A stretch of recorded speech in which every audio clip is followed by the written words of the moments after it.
Mayong hapon mga kalaray, ipakita na ko kung asa mi gikan o kakao nga nganong ginabalik-balikan mangitin ha sa inipainitan. Syempre, ang inipainitan naagyo na sila sarili nilang kakawan.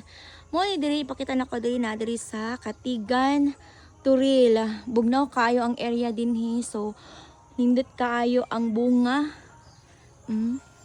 Tagan kayo bunga sa isa ka punuan.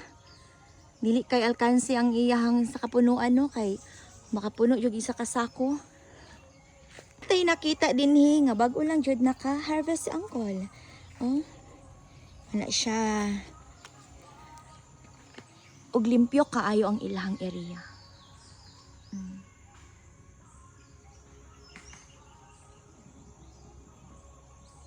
Makaingon jud ka nga pure jud kaayo ang ilahang tabliya din ha.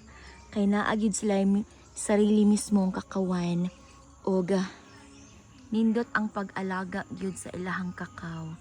Kay ang kakao gyud ba no, very sensitive gyud kayo na siya. Kailangan kabalo jud ka mag pruning ana sa punuan.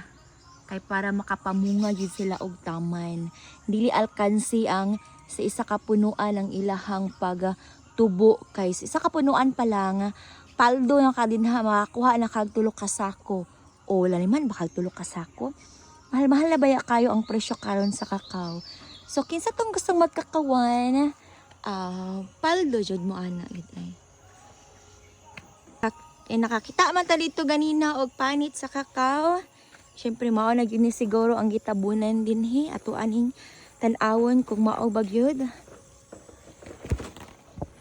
Awa kita nagkamali, mao gyud ay siya. Mora ni siya ang liso nga gibutang dinhi para mag-ugas siya. So mas nindot gyud siya kung uga gyud kaayo ang liso sa kakao bago siya lutuon, kay para mas humot og nindot kaayo gyud ang lasa. Ginabalik-balikan mo nang ginabalik-balikan ang ato ang tabliya dira sa inipainitan. Kay nindot kaayo ang pagproseso ni ini, very kuan kaayo, atimado.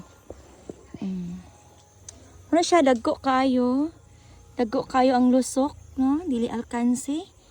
Kay kato lang.